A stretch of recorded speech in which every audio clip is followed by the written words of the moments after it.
they want to outsource meter. They are not trying.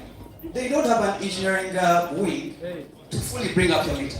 So we need this money to push into the industrial grade because this is in the prototype. We need the industrial grade material. Then we are opting to work with Steel Innovation Consortium and also EDIC. Recently we're in Kiruhura as the School of Engineering at Consortium University. They have facilities there. So we need everyone available to build this thing to a commercial level such that UEDCL can take it because they want you to bring it. They want that overhead of trying to build with you and all. They want to outsource. They want to give you the money. Thank you. Ladies and gentlemen, a big round of applause for Mr. Walusimbi Joseph. Yes, and one last round of applause to our dad for supporting this gentleman. Yes, now in the interest of time, let me call his team, Mr. Walusimbi. Yeah, your time is up. We would have to have time to demonstrate this to you, but because of time, maybe later. Yeah, please feel free to. Okay. Will people see that? Can we bring it up here? Bring it up here, at least for that audience too.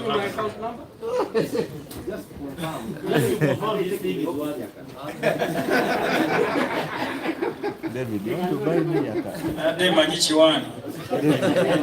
Mr. Baker, Ismail and your team, please get ready.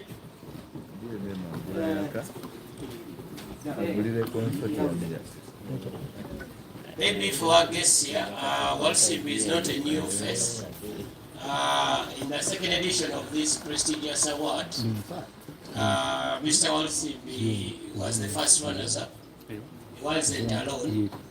He was with the one to Moise Robina, and they took the first runners-up prize. So that goes to cement the whole idea that we are not after who won before, we can't add you. It's all about how good your idea is. So what's the purpose of us awarding an idea that's not worth it? Not one idea. No. The other one was semi-permanent shelter.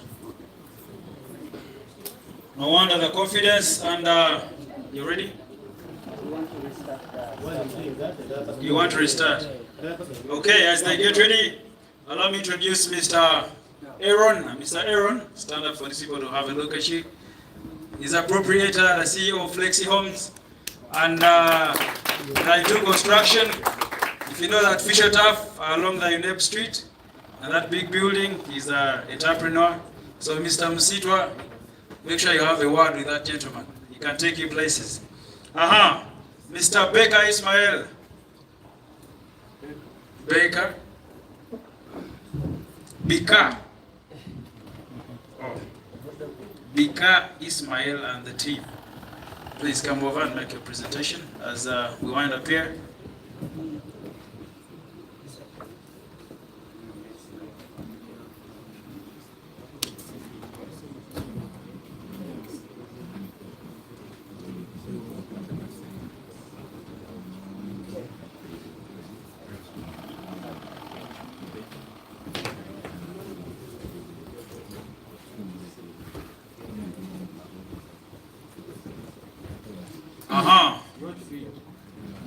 Hey, I want to brag.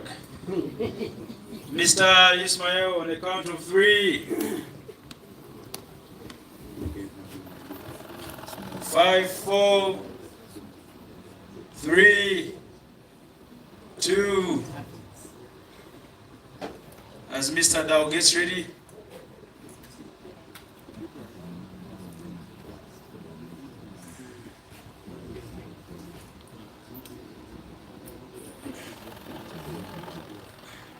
Trust me, I like this idea. You say you want to. Imagine I'm moving with my yaka. Abanya kuzitoa ili tuchikumeza yaka. Gazili mu wallet. And Mr. Ismail and your team. On the count of 5, 4, 3, 2, 1. Let's go.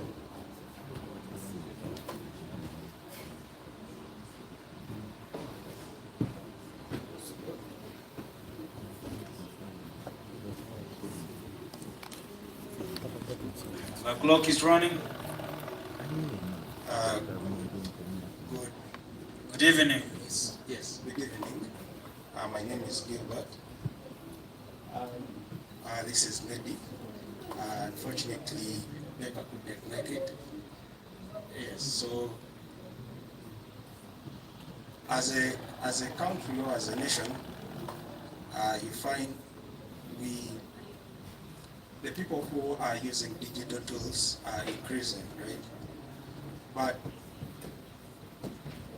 even with that, you find that access to government information is still a challenge.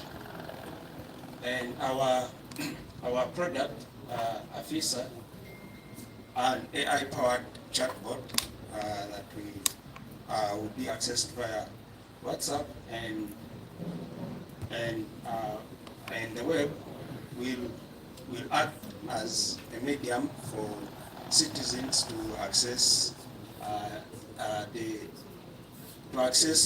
government information.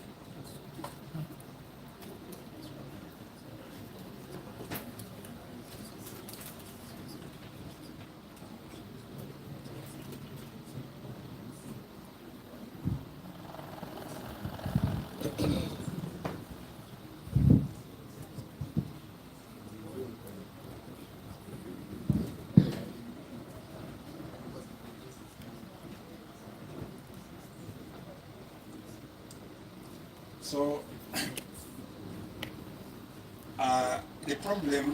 the current problem is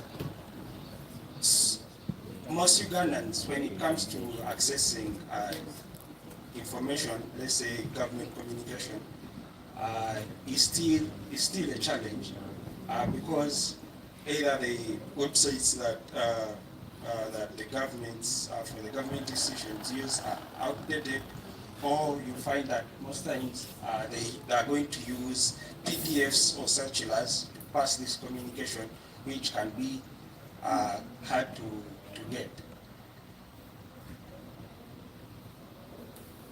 So these numbers give the estimate of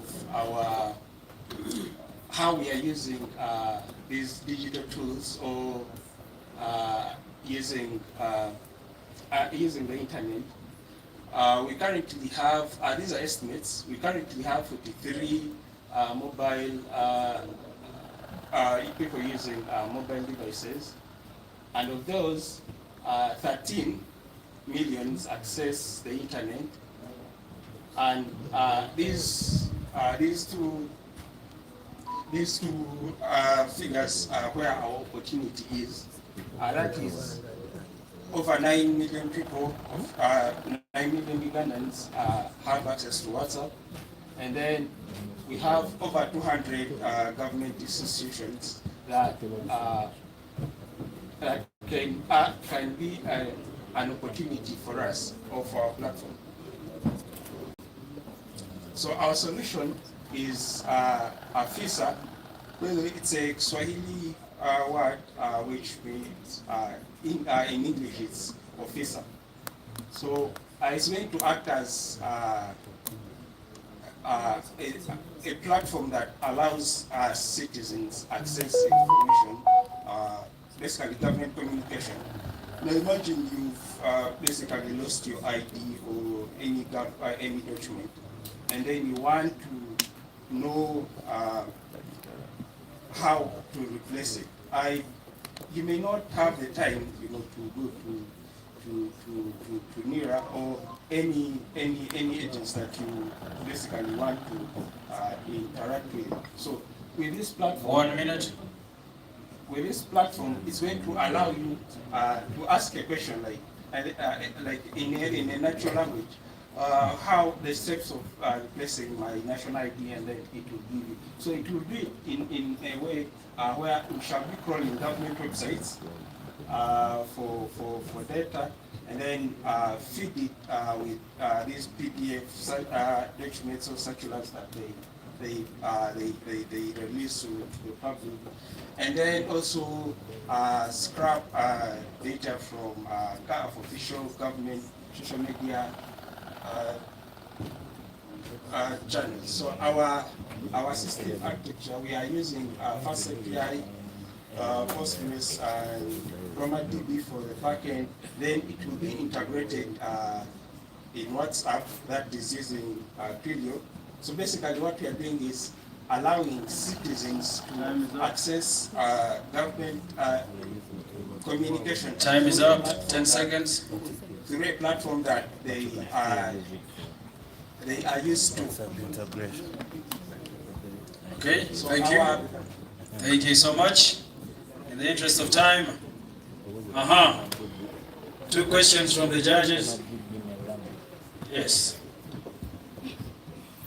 Thank you very much for that presentation. You just mentioned that the government websites have outdated data. So if you're going to scrap information from there, that means you'll be giving us the same information through AI that we'll be able to consume. So how accurate will the information be if the websites are outdated? Okay. Not saying that is completely outdated. So you find that sometimes a government will pass a communication through a gazetted that gazette where they pass, but I don't treat that, right? So me as as a team, this is a gap and an opportunity for us. We can get that information, put it, feed this AI chatbot, so that when you ask, it can give you data that is verified, of course, from the government. So that's basically how that's what we are trying to solve. Okay, thank you. Another question from the judges. Do we have any? Okay, to the audience, two questions in the interest of time. My name is Noah, and I would like to ask you about the AI chatbot you're talking about. So, how far have you gone with that? And what do you think you need to really come up with that chatbot? And the other thing is AI chatbots. You need a lot of data to train this model. So where are you going to get all this data? And looking at the websites, the government websites, I don't know. I think they're less. So, and how does it make money? So for the money bit, I'm going to. For the money bit, how we are going to make money, I'm going to answer that. This is going to answer the technical bit for the. No wonder he's shy. Yeah, those are the money people.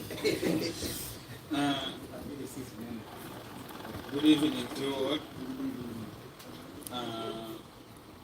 How this is going to be, we are looking to integrate it with you, the government official websites and government agencies. Reach out to you to trust us with your data so that we can integrate it in our system and the end user. And for your information, this is not going to be only a chatbot.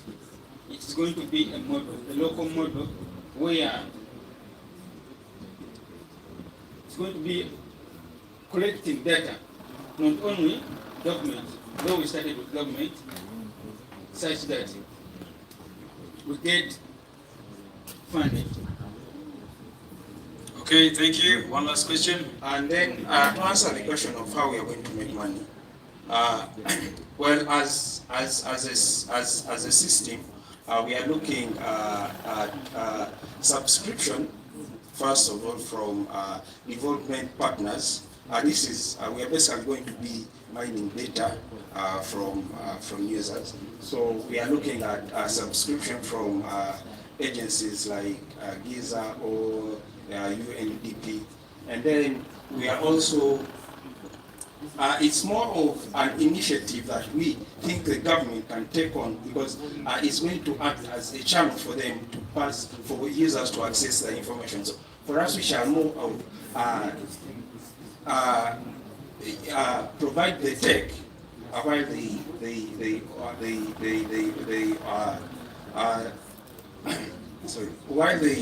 tackle the operation bit. So that's the angle we are looking at.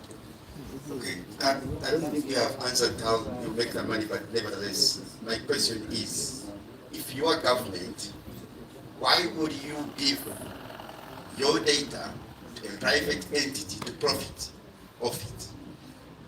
This is data that government data is public data. What we are doing is accessibility, right? The data that we want to basically use is data that the government is putting out, right? More personally, from my own experience, the government is going to release any kind of communication. I don't know which channels they use, right? And the few that they use, most people don't use it.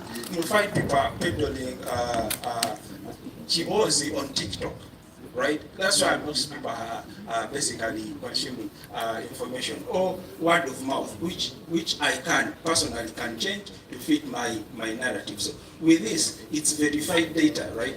Communication from the government to the public, but we are making it more accessible through a chatbot. Thank you so much. Ladies and gentlemen, a big round of applause for Mr. Ismail. Thank you so much. In just a minute, please make your presentation ready as Mr. Dao gets ready to come over. The only man who had his lunch on the plane today. I'm going to demonstrate simple logging into. Good evening, everybody. Good evening, ladies and gentlemen. I am going to demonstrate just simple logging into a meter. So this is a card. This score is a scanner, an RFID scanner, and then you enter a what? PIN. You need the PIN because someone may steal your card. So if you don't have a PIN, they can use your power. That's why you first put a PIN before you get it.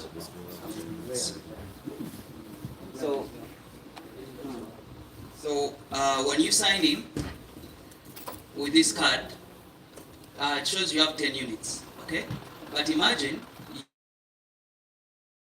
you did not have power, okay? Maybe you don't have power, because here we have saved all the user IDs in the system. So one of these, we did not give it power intentionally to demonstrate, because RFID is the target card as well. So we want to demonstrate how long it will take for you to get power. So signing with the RFID tag. The purpose of the RFID tag is for those that are careless. You might lose your card, but at least if you have it on your car keys, it's easier.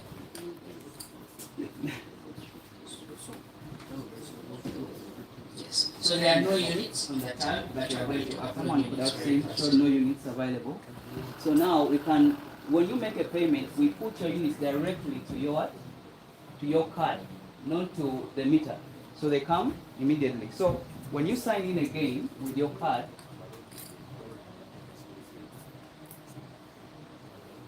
your power is on. You don't have to go and get this thing. You have received the token. Now the time you are going to take putting the token in this thing, it's like 20 times the time it takes your power to access with this, to turn on with this thing.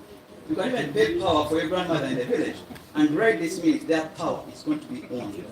Yes? No tokens. She won't see it. She won't see the words she's telling. Thank you. Thank you so much. A big round of applause. Trust me, I don't like the Yaka token numbers. Very many. My mathematics, you keep forgetting them and redailing. So Mr. Dao, come over and take the stage. You are our second last, and then we shall have someone from Ghana presenting live on Zoom, and then we shall go to have a cocktail and the dinner. Mr. Dao, Wakanda, help us.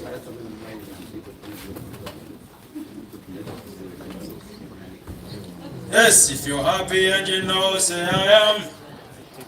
Yeah, of course you're not drinking, you're about to begin. If you're happy and you know it, say I am.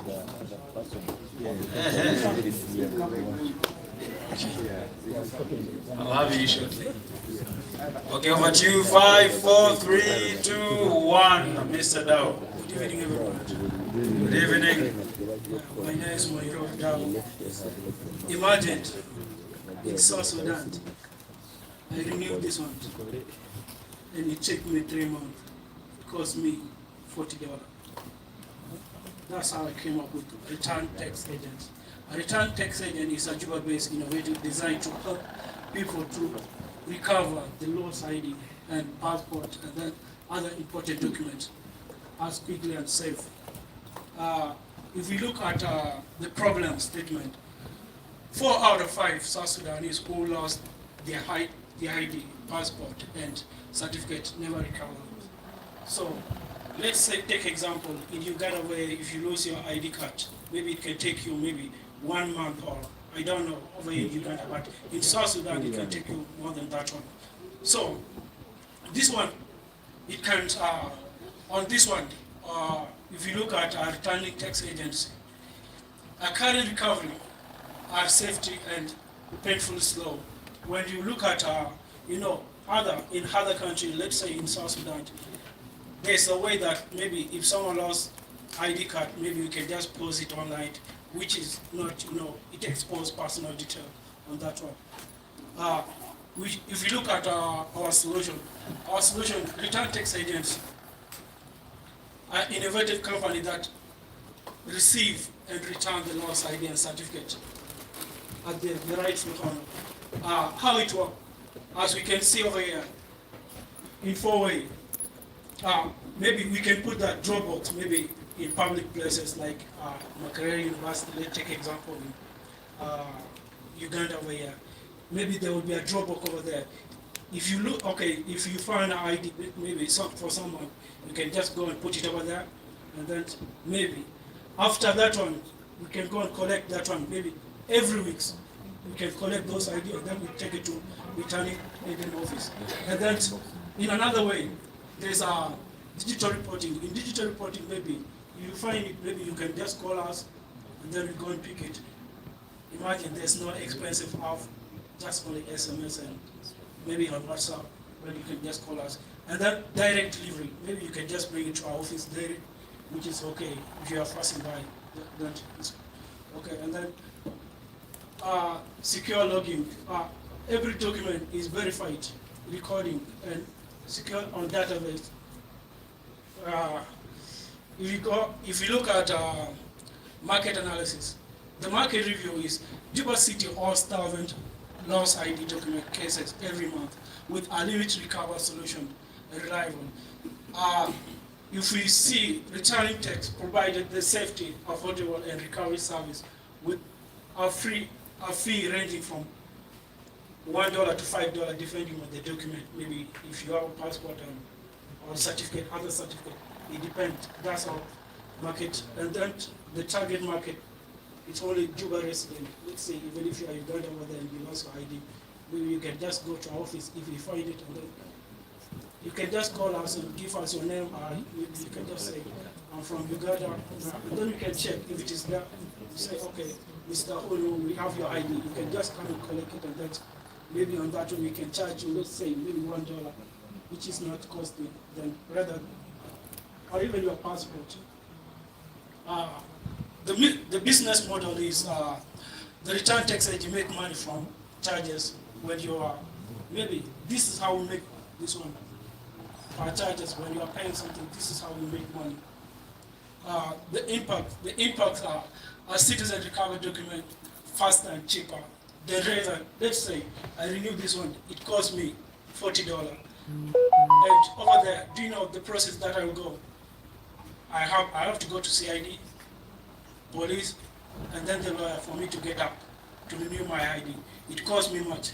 The inspiration of the culture, responsibility, this one too, if you get someone ID, it teaches us, to be responsible sometimes. You can just bring it to me at work, and then reducing the thief identity, which is, this is my team over there. 1 minute. When you roll down, Deng, and then Matthew, the roadmap. Maybe in 2025, we can just register, set up an office.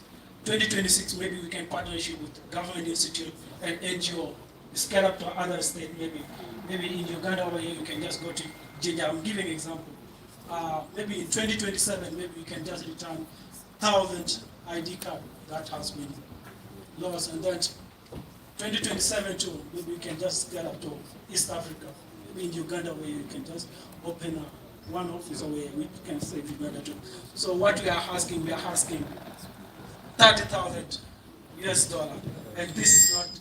I'm just asking this one. Maybe on that one, maybe I can just go and add on another one. Thank you. Ladies and gentlemen, a big round of applause for Mr. Dow. Mr. Dow, I have a question.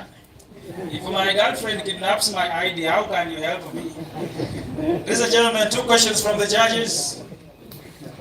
So if I refuse to give her transport money and she kidnaps my ID. Guys, questions. 2 questions from the, audience.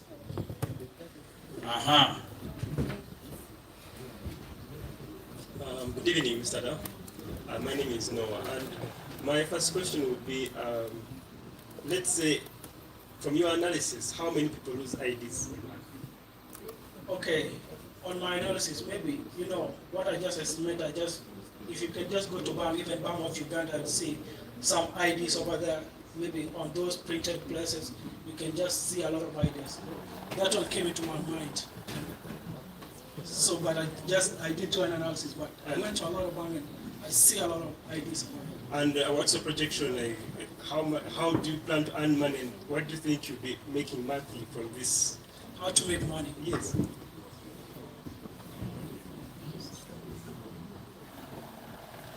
This is how we are making money over here.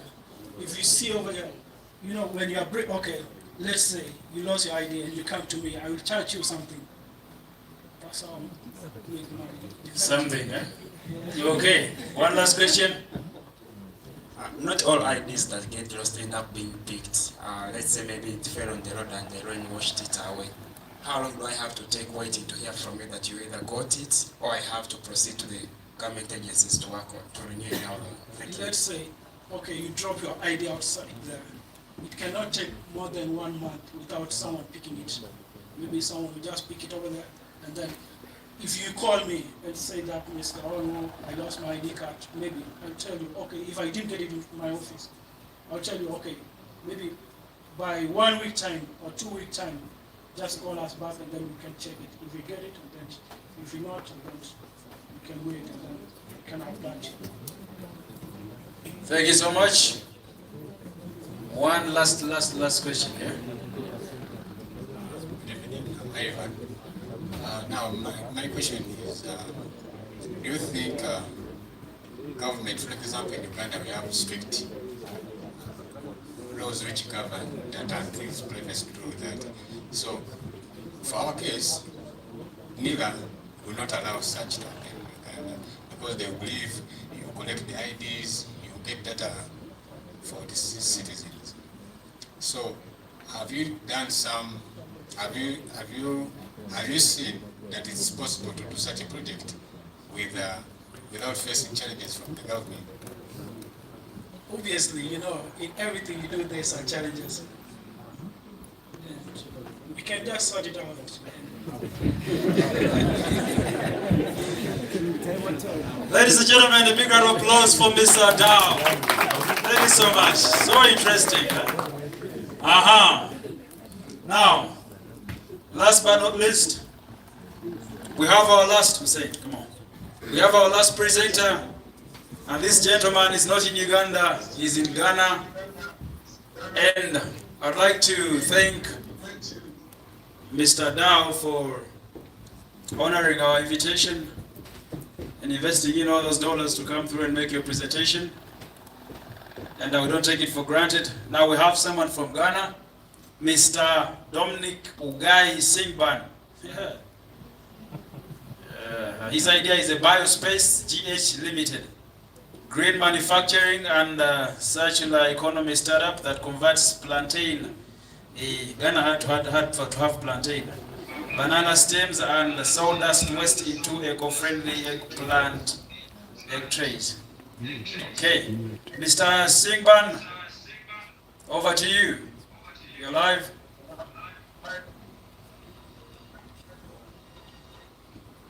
Sound.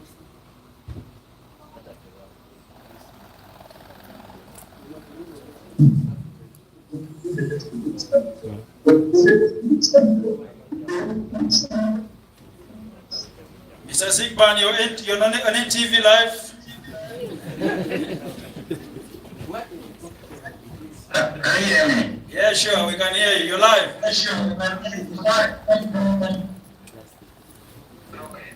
Okay. Let the slides goes back and I start. Okay, take the slide back. Going to begin. Sure, I'm around. Mr. Simban, how's so Ghana? You can. How's Ghana? Ghana is fine. How's Uganda? Yeah, Uganda is okay and fresh. We are in politics. Yeah. Of course, we are suffering. So, please begin.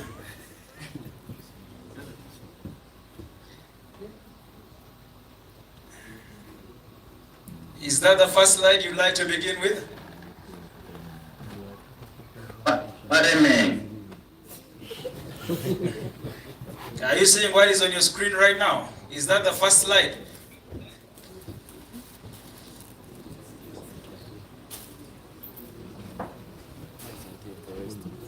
I can't see your screen. Okay, Mr. Singban, you go through the presentation. For us, we shall keep moving the slides, okay? I can't see the slides. It's okay. You do not have to see the screen. Make your presentation. We shall keep moving the screens. You said in your presentation. So, yeah, okay. Sure. Okay. Sure. All right. Thank you. All right. All right, here we go. So, Biospace Ghana Limited showable packaging materials, that is egg trays for packaging of eggs in the poultry industry. And for that matter, a lot of eggs in the poultry industry do go waste in Ghana. Meanwhile, poultry industry contributes significantly to the economy of Ghana, and this has been causing a big challenge to the economy of Ghana. At Biospace GH Limited, we have found a solution to this challenge. Here in Ghana, plantain is one of mostly when plantain is being harvested, the plantain stems are discarded, which become a waste in the environment. At Biospace Ghana Limited, we use discarded plantain stems and soda-gradable egg trays to supply the poultry industry in Ghana. And at the moment, we have been able to make our MVP, our minimum viable product. It has been tested by the poultry farmers here in Ghana. At Biospace GH Limited, the product that we make, we create an impact. Here are the impacts we do create.